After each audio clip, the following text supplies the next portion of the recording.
Path to production as a service. How many of you actually work on what is described as a platform team at your company? All right, so a fair number of you. How many of you have a function on your platform team that is focused specifically on mapping and improving the path to production for developers? Let me tell you a little story. This story is called Bridges, Ramps, and Roads, and it's an imperfect analogy, as all analogies are, but I think hopefully we'll get a point across. So once upon a time, in a world that is not our own, there was a village. And this was a very industrious village. They had built a tremendous amount of capability around their core function, which was agriculture. They had a lot of different products around based on the foods that they produced, but also the packaging and marketing and other things that they had built around that. And they wanted to be able to bring these goods to market. Now, the problem here was that there was some distance away to get to market.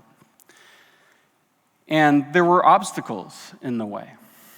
There were great, huge, massive ravines that needed to be crossed. And giant, tall, intimidating, almost impervious cliffs, insurmountable cliffs that had to be crossed.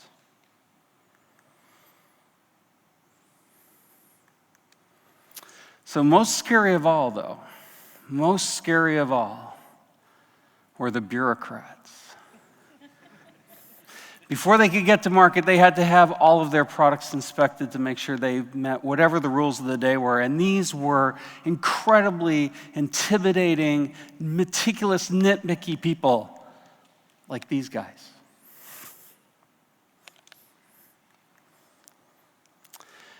And in the early days, the very early days, the solution was to ask each of those product teams to figure out how they were going to go and get their products to these markets.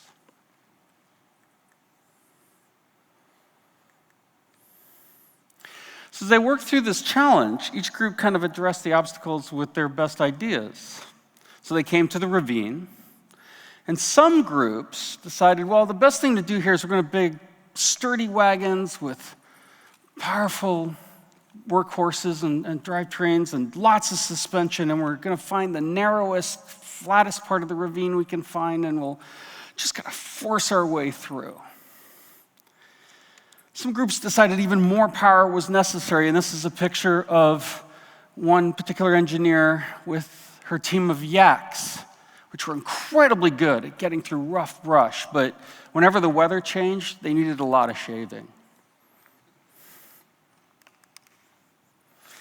Few impatient groups decided, you know what, best thing to do would just be to take the goods and just throw them over the ravine. And they built giant Trevor Shays and chucked them over, and that worked really good. Well, actually it worked pretty good. Actually, it only worked some of the time, but when it worked, it was way faster than using a wagon to cross the ravine. And one group, pretty smart group, said, you know what?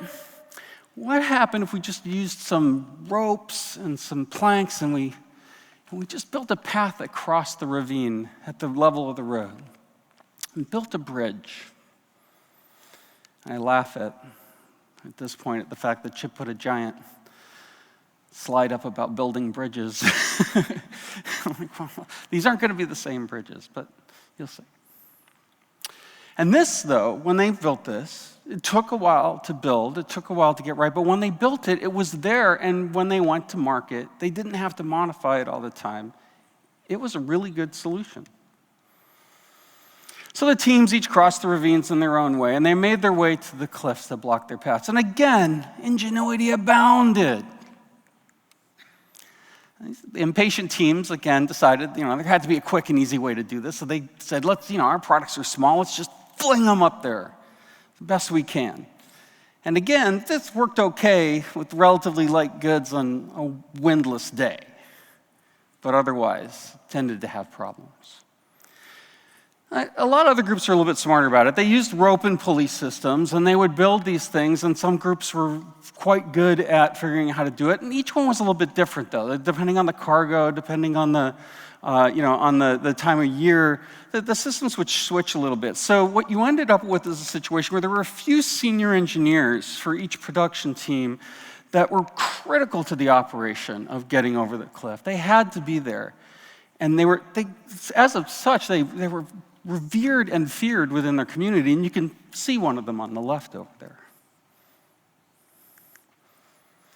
Again, one smart team sat down and said, you know what, let's carve a path up the side of the cliff.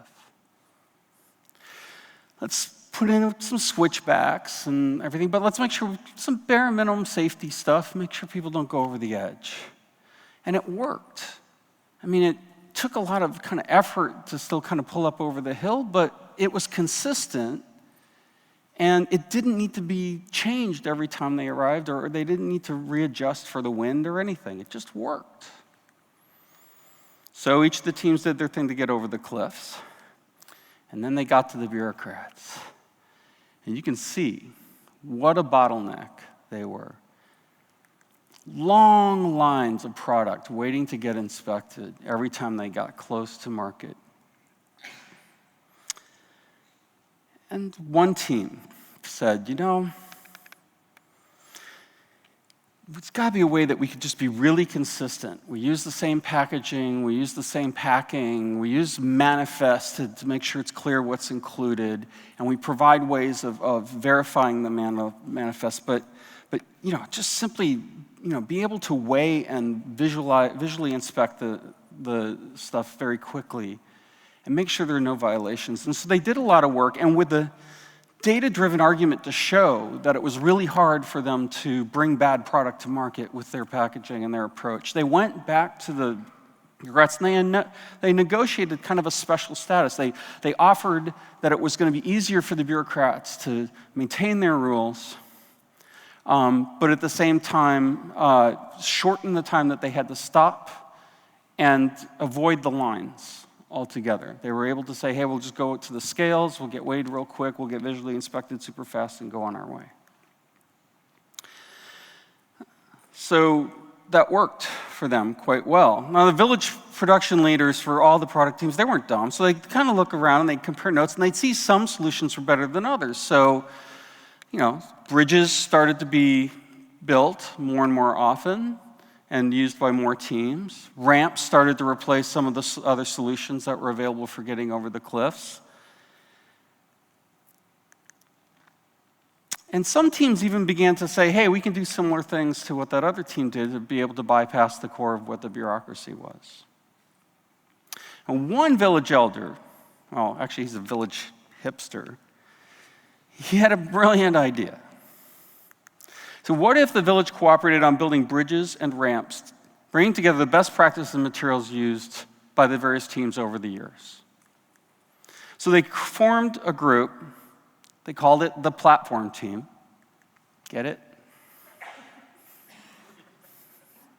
And soon the team had a standard bridge design that was modifiable that everyone could use. And then that was followed by a bridge kit, which was later followed by services where they said, hey, we can come and install your bridge for you and make that work.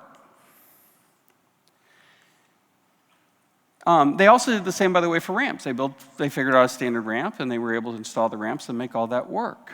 Now, they also figured out some other ways that they could deal with inspections, but the problem was all of the different things that they did really didn't solve the problem of having to go through the inspections. And we'll talk more about that in a little bit.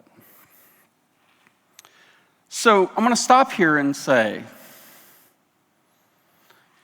is the role of the platform team, of your platform team, to deliver a technology portfolio?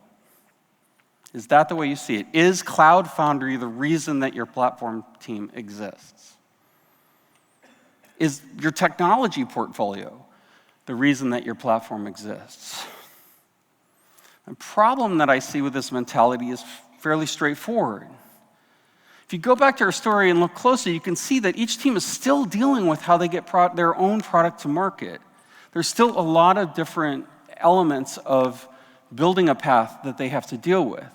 And they still have to deal with the bureaucrats, the compliance and the regulatory aspects they have to deal with. There's no technology solution to that problem alone that can be done by the platform team alone, independent of working with others.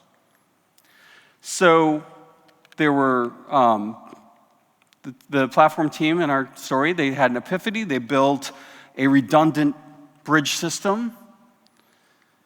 They built a phenomenal high-capacity multi-use ramp system over the cliffs. And they built a path that could be used by everybody, a paved surface path with guardrails that made it incredibly fast to get over the ravines, to get over the cliffs, and get to the market. And they even worked with the market teams to say, hey, let's make distribution a central function once we get to market. This is where I see Cloud Foundry shining. And that made it easier for the bureaucrats, and we see this at companies, by the way, in terms of compliance, to say, hey, I can get the information and the data I need for audit. I'm going to make it easier. I'm going to work with teams to find an easier way to make sure we can kind of automate or pre-approve deployments and make that easier and eliminate that step. So what was the bottleneck in the process now can be something that we can speed up to a point where it keeps up with the pace of deployment. And this made delivering products so reliable and low cost for the producers that they were soon able to reduce the cost of their products, the markets increased revenue for the village, and everyone was happily ever after. Well, that was until delivery drones were invented. So here's the point of this. I just wrap it up real quick, which is, what is the role of a platform team? And my argument is that the role of a platform team is to build a superior path to production and operate it as a service for developers. That's the heart and soul of what you do on a platform team. It's not a comfortable thing for engineers to hear part of your role as a platform team is to go negotiate with other organizations to figure out what you can do to help eliminate them as a bottleneck in that path to production for developers. But I believe that's an incredibly important role. We see time and time again at Pivotal that organizations get spun up and they get Pivotal and they get Cloud Foundry running and it's all beautiful and people tell you this is great except I still have a 3-month wait to get through my compliance regime. So it's part of that. They recognize that it's part of their role to begin to work with those organizations to find ways to automate elements of that process or to change policy in a way that it doesn't increase risk, but it does allow for faster releases. And I'll leave the slide up just for a couple of seconds here. Take a picture. I won't go through the whole thing. But there are practices here, and there are things that we're learning, and obviously Pivotal is happy to work with you on your problems in this space, right, outside of the technology space. But I think this is a really critical mentality for platform teams to take forward and to derive success within your organization in terms of your ongoing innovation, your ongoing work. Thank you very much. All right.